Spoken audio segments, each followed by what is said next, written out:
सच है कि किसी एक बैठक में दुनिया के सारे मुद्दे हल नहीं हो सकते, लेकिन G20 से एक रास्ता मिल सकता है कि दुनिया कैसे साथ चले, कैसे आगे बढ़े। इसी मुद्दे पर चर्चा करने के लिए हमारे साथ दो खास मेहमान दिलीप सिन्हा हैं, पूर्व राजनयिक, और साथ ही चिंतामणि महापात्रा, प्रोफेसर हैं JNU के। आप दोनों का स्वागत है NDTV इंडिया में। और जैसा कि हम देख रहे हैं, इस वक्त जो तस्वीरें आ रही हैं राष्ट्रपति जो बाइडेन और प्रधानमंत्री नरेंद्र मोदी की मुलाकात की, जो बाइडेन आज सीधे दिल्ली में लैंड करते ही प्रधानमंत्री से मिलने पहुंचे और वहां पर द्विपक्षीय वार्ता इस वक्त जारी है। दिलीप सिन्हा, जब हम बात करें, तस्वीरें हमारे दर्शक देख पा रहे हैं, तो क्या ये बायलैटरल टॉक्स जो इस वक्त राष्ट्रपति बाइडेन और प्रधानमंत्री मोदी के बीच चल रहे हैं, क्या ये G20 समिट के डिक्लेरेशन को लेकर, कल जो होने वाली बातचीत को लेकर, वार्ताओं को लेकर एक तरह से टोन सेट करने वाला है? निश्चित रूप से ये बैठक बहुत महत्वपूर्ण होगी, क्योंकि अमेरिका का क्या रुख होता है इस जो यूक्रेन युद्ध की जो समस्या सामने आई है उसे लेकर, वो बहुत महत्वपूर्ण होगा। क्योंकि एक और आप देख रहे हैं कि जो पैराग्राफ जिन पर सहमति हो गई थी पिछले वर्ष बाली में, उन पर रूस वापस चला गया है और एक पैराग्राफ वो स्वीकार करने को तैयार नहीं है संयुक्त घोषणा पत्र में।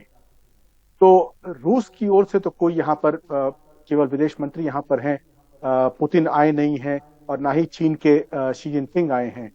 तो वो पक्ष इस बैठक में कमजोर पड़ रहा है। तो भारत के ऊपर जिम्मेदारी बनेगी कि वो अमेरिका को इस बात के लिए मना सकता है कि इस पर थोड़ी रियायत अमेरिका करे या यूरोपियन यूनियन करे, ताकि एक साझा वक्तव्य, एक जॉइंट डिक्लेरेशन निकल के आ सके। अन्यथा इस मीटिंग से एक चेयर समरी ही बन पाएगी, जो कि जिसे साझा वक्तव्य नहीं कह सकते, हम साझा कम्युनिके नहीं कह सकते उसे। तो ये खतरा इस मीटिंग पर बना हुआ है।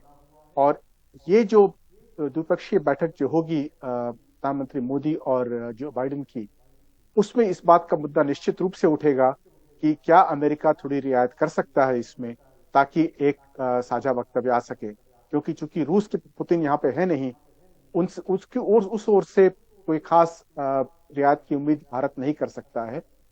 लावरोव ने वैसे भी स्टेटमेंट दे दिया है कि भारत G7 के दबाव में आ रहा है।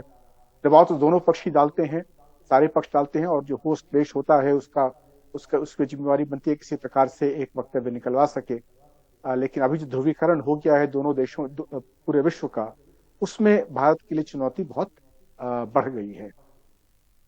जी, जब हम बात करें, तस्वीरें अभी भी हमारे दर्शक देख पा रहे हैं और ये द्विपक्षीय वार्ता इस वक्त जारी भी है राष्ट्रपति बाइडेन और प्रधानमंत्री मोदी के बीच। और ये सीधी तस्वीरें हैं अब से कुछ देर पहले की। दिल्ली लैंड करते ही सीधे प्रधानमंत्री से मिलने पहुंचे जो बाइडेन।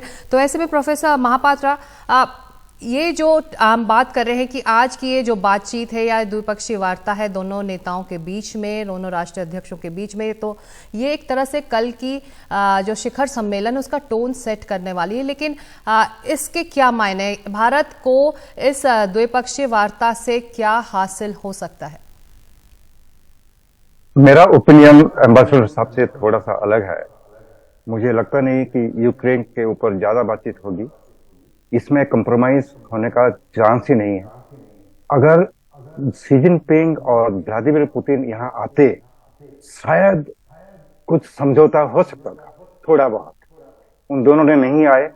अगर वो चाहते तो वर्चुअल वर्ल्ड में भी आके ऑनलाइन भी ज्वाइन कर सकते थे, वो भी नहीं किया।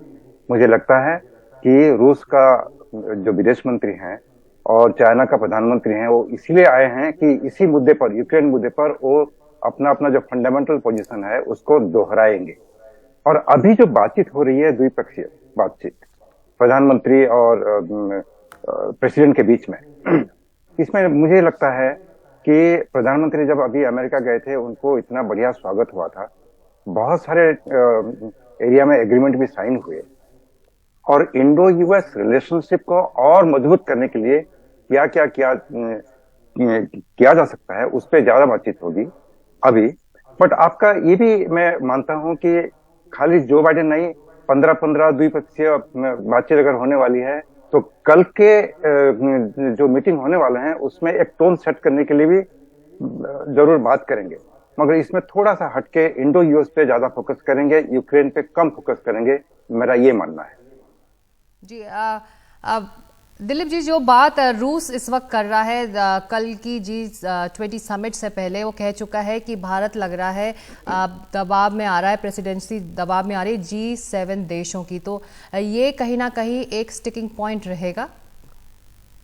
हाँ, ये स्टिकिंग पॉइंट बन चुका है और ये भी कहा जा रहा है कि शायद इस सम्मेलन में G20 में पहली दफा एक जॉइंट कम्युनिके, एक साझा डिक्लेरेशन, साझा घोषणा पत्र नहीं निकल पाए और केवल एक चेयरमैन समरी जिसमें कि दोनों पक्षों की बातें अलग अलग रखती जाती हैं वो निकल के आए।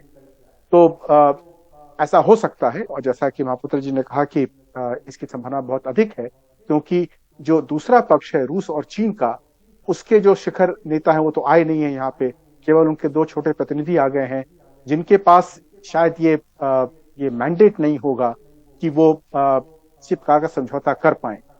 जैसे इसीलिए मैंने कहा कि यदि समझौता करना होगा तो पश्चिमी देश ही थोड़ी बहुत रियायत कर सकते हैं, ताकि नई दिल्ली का जो शिखर सम्मेलन है उससे एक घोषणा पत्र निकल पाए। नहीं तो घोषणा पत्र नहीं निकल पाएगा और एक चेयरमैन समरी बनेगी और ये पहली दफा G20 के लिए होगा और भारत के लिए एक निश्चित रूप से एक दुखद बात तो होगी। वैसे किसी होस्ट देश पर जिम्मेवारी नहीं बनती है इस प्रकार की, कोई दोष नहीं होगा इसका, लेकिन वो एक निश्चित रूप से एक निराशा की बात होगी भारत के लिए। जी बिल्कुल, लौटेंगे आप दोनों के पास, ले रहे एक छोटा सा ब्रेक और अपने दर्शकों को बता दें कि इस वक्त प्रधानमंत्री निवास पर द्विपक्षीय वार्ता जारी है। राष्ट्रपति जो बाइडेन और प्रधानमंत्री नरेंद्र मोदी मुलाकात कर रहे हैं। दिल्ली में लैंड करते ही राष्ट्रपति बाइडेन सीधे प्रधानमंत्री से मिलने पहुंचे और इस वक्त ये बातचीत भी जारी है। तो हम लौट रहे हैं चर्चा में इस छोटे से ब्रेक के बाद।